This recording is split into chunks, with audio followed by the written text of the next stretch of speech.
ಕಂಠಮಟ್ಟ ಕುಡಿದು ಎರ್ರಬಿರಿ ಕಾರು ಚಲಾಯಿಸಿದ ಚಾಲಕನನ್ನ ಪೊಲೀಸರು ಬಂಧಿಸಿರುವಂತಹ ಘಟನೆ ಉಡುಪಿಯ ಮಣಿಪಾಲ ಕಾಯಿನ್ ಸರ್ಕಲ್ ಬಳಿ ತಡರಾತ್ರಿ ನಡೆದಿದೆ.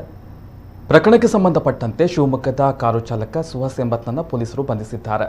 ಇಲ್ಲಿನ ಪಬ್ ಒಂದರಲ್ಲಿ ಕುಡಿದು ಮತ್ತೇರಿದ 5 ಜನರಿದ್ದ ತಂಡ ಪಬ್ನಿಂದ ಹೊರಬಂದು ಕಾರಿನಲ್ಲಿ ಹೊರಟಿದೆ. ಈ ವೇಳೆ ಬ್ಯಾಲೆನ್ಸ್ ತಪ್ಪಿದ ಕಾರು ಚಾಲಕ ಒಟ್ಟಾರೆಯಾಗಿ ಕಾರನ್ನು ಚಲಾವಣೆ ಮಾಡಿದ್ದಾನೆ.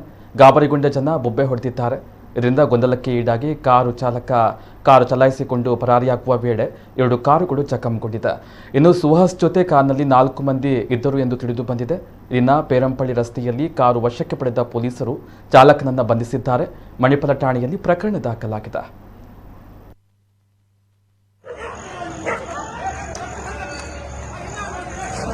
भाई गाड़ी हटा